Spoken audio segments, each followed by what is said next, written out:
Good morning students. SST 8th class, जिसमें आज हम 5th चैप्टर जो है उसकी बुक एक्सरसाइज और जो उसके पाठगत प्रश्न उत्तर हैं वो कंप्लीट करेंगे। इस चैप्टर को हम रीड आउट कर चुके हैं बेटा। अब इसका जो रहता है वो पोर्शन क्वेश्चन आंसर से जुड़ा हुआ रहता है, तो इसके जो इम्पोर्टेंट फैक्ट्स हैं वो मैं आपको पहले करवा चुका हूँ और इम्पोर्टेंट डेट्स जो थी इसमें उनके बारे में भी शायद मैं आपको बता चुका था। ये थोड़ा सा मेरे माइंड में मुझे थोड़ा सा ध्यान नहीं है इस बारे में कि वहाँ मैंने इंपॉर्टेंट डेट्स करवाई थी या नहीं, लेकिन मैं आपको देखो पूरा चैप्टर समझा चुका हूँ। अगर ये नहीं करवाए होंगे तो भी कोई बात नहीं। तो आप अगर आपने पूरा चैप्टर की वीडियो अच्छे से देखी है, उनको अच्छे से समझा है ना, तो आप इनको अच्छे से मेमोराइज कर सकते हैं, समझ सकते हैं।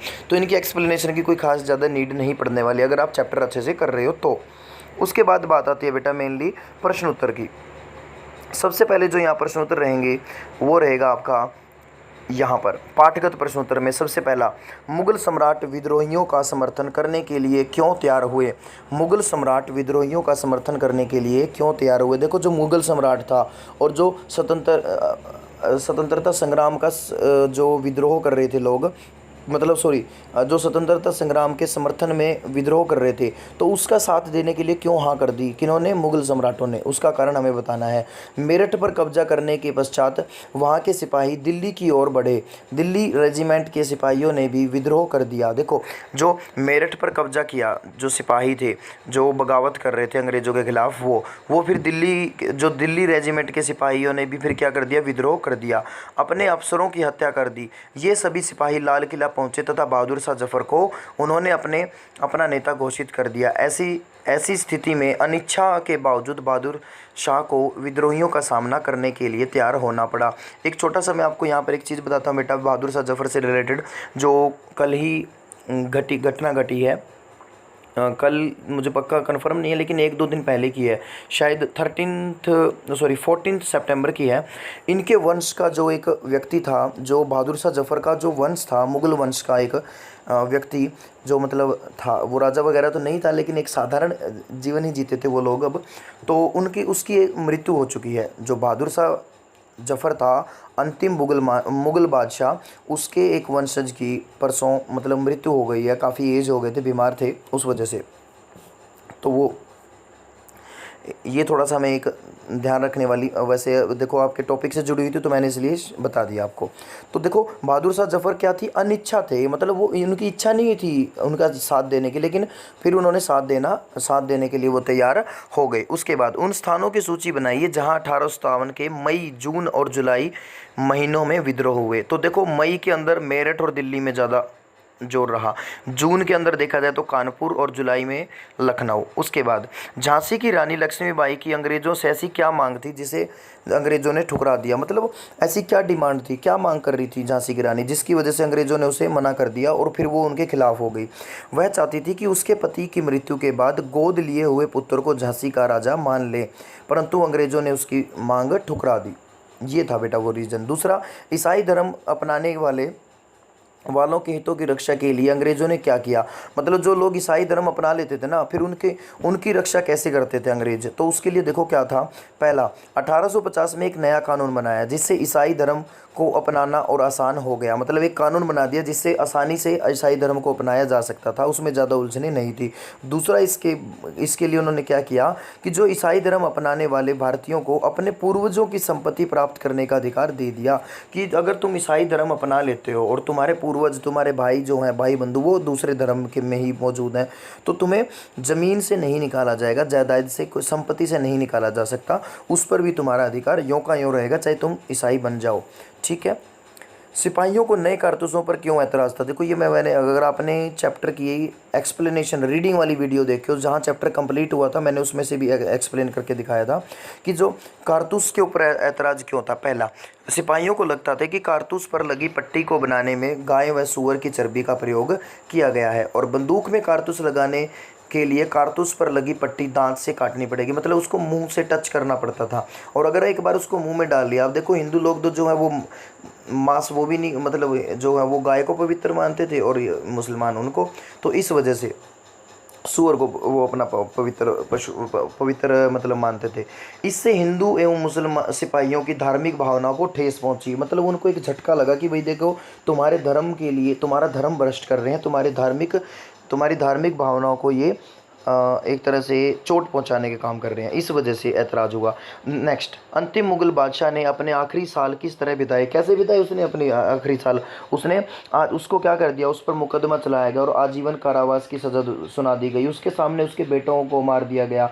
उसके अलावा क्या किया, बादशाह तथा उसकी पत्नी पत्नी जो थी उसको रंगून, जिसको आधुनिक म्यांमार की राजधानी माना जाता है, जेल भेज दिया गया। ठीक है, जो ब्रह्मा है बेटा, आज उसको म्यांमार कहा जाता है, पहले ब्रह्मा के नाम से जाना जाता था, तो ब्रह्मा की राजधानी के रूप में है रंगून। ठीक है, तो वहाँ उसको भेज दिया और जहाँ उसकी नवंबर 1862 में उसकी मृत्यु हो गई। तो देखो इस तरह से उसका जीवन रहा, ये उसका अंतिम समय था। नेक्स्ट क्वेश्चन जो रहेगा फिफ्थ, 1857 से पहले भारत में अपनी स्थिति को लेकर अंग्रेजों को आत्मविश्वास के क्या कारण थे, मतलब उससे पहले उनके उनके अंदर ना एक आत्मविश्वास था कि तुम्हारा राजपाट बहुत अच्छा चल रहा था, उसका क्या कारण था।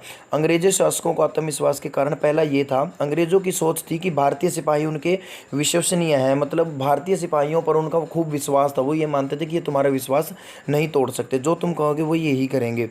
उन्हीं के बल पर तो हमने इतना बड़ा साम्राज्य खड़ा किया है, मतलब देखो भारतीय सेनाओं की वजह से तो वो इतने मतलब इतनी ऊंचाइयों पर पहुंच पाए थे।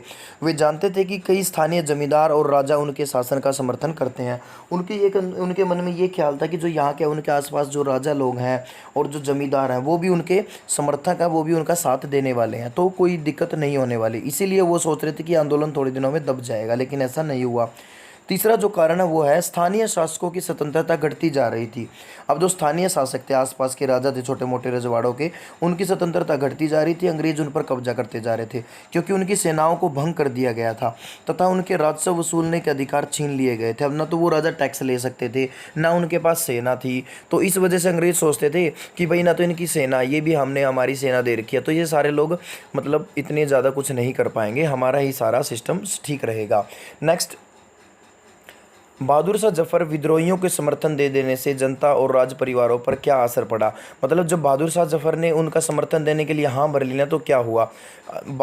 आम जनता बहादुर शाह जफर द्वारा विद्रोहियों को अपना समर्थन दिए जाने से बहुत उत्साहित होगी, मतलब बहुत खुश होगी, उनके अंदर एक जोश फैल गया कि हाँ देखो अब हमें एक राजा मिल गया है। वे सोचने लगे कि अब शायद अत्याचारी एवं शोषक अंग्रेजी सत्ता को उखाड़ फेंका जा सकता है। विभिन्न ब्रिटिश नीतियों के कारण कई राज परिवारों को अपनी सत्ता गंवानी पड़ी थी। वे इस खबर से बहुत खुश हुए। कौन सी खबर से, कि बहादुर शाह जफर को बादशाह बना दिया गया, क्योंकि उनका राजपाट अंग्रेजों ने छीन लिया था, उससे वो परेशान थे। उन्होंने भी विद्रोहियों को समर्थन दिया। अब वे सोचने लगे थे कि ब्रिटिश राज खत्म होना होगा तथा उन्हें उनका राज्य वापस मिल जाएगा।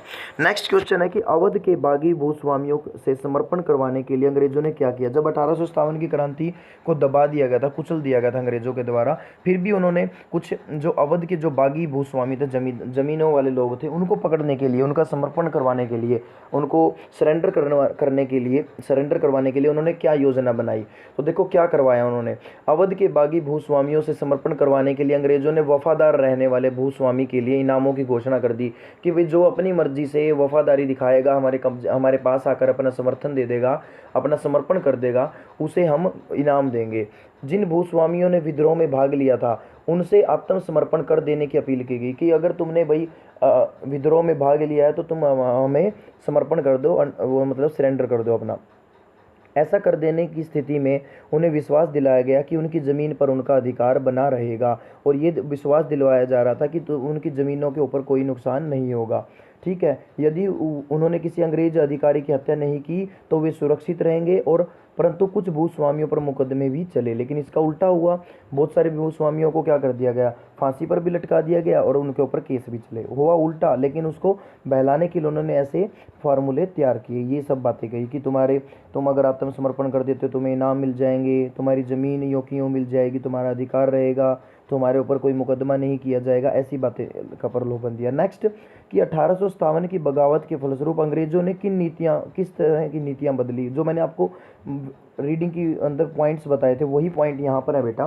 तो देखो क्या क्या बदलाव किया। पहला, शासकों को उनके क्षेत्र पर शासन करने का अधिकार को सुनिश्चित कर दिया कि भाई जो यहाँ राजे महाराजे हैं वो अपनी जगहों पर यूँ का यूँ शासन करते रहे, हम उनसे उनके अधिकार सुरक्षित हैं, हम उनके साथ छेड़खानी नहीं करेंगे, लेकिन उन्हें क्या करना होगा, हमारे हमारे अधीन काम करना होगा, महारानी के अधीन काम करना होगा। दूसरी बात, उत्तराधिकारी के रूप में पुत्र को गोद लेने की प्रथा को मंजूरी दे दी कि अगर किसी राजा के बच्चे नहीं है तो वो गोद ले सकता है भाई।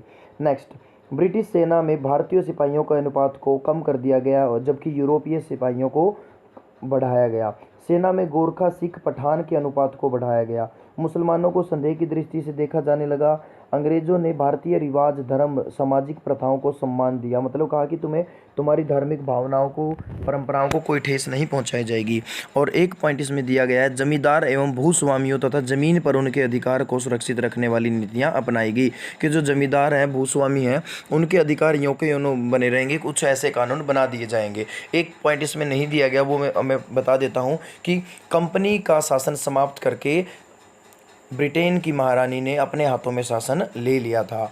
दूसरा एक और पॉइंट इसमें ऐड कर सकते हो, वायसराय के पद को बनाया गया, किसके पद को ख़त्म करके, गवर्नर जनरल के पद को ख़त्म करके। तो ये थे बेटा वो बदलाव जो अंग्रेज़ों के द्वारा 1857 की क्रांति के बाद किए गए थे, ब्रिटेन की महारानी ने करवाए थे। तो ये था बेटा हमारा एक 8th क्लास का 5th चैप्टर, जो इस सेमेस्टर का हमारा अंतिम चैप्टर है। आपके नोट्स में बेटा हो सकता है फर्स्ट सेमेस्टर के नोट्स में 6 चैप्टर दिए गए हों, तो आपको 6 नहीं करने बेटा, अकॉर्डिंग टू न्यू सिलेबस जो आपका पिछली साल भी था और इस साल भी वही सिलेबस है, तो इस हिसाब से हमें सिर्फ 5 चैप्टर ही करने हैं। वो चैप्टर कट हो चुका है, पिछले साल ही कट हो गया था। ठीक है, thank you, have a good day.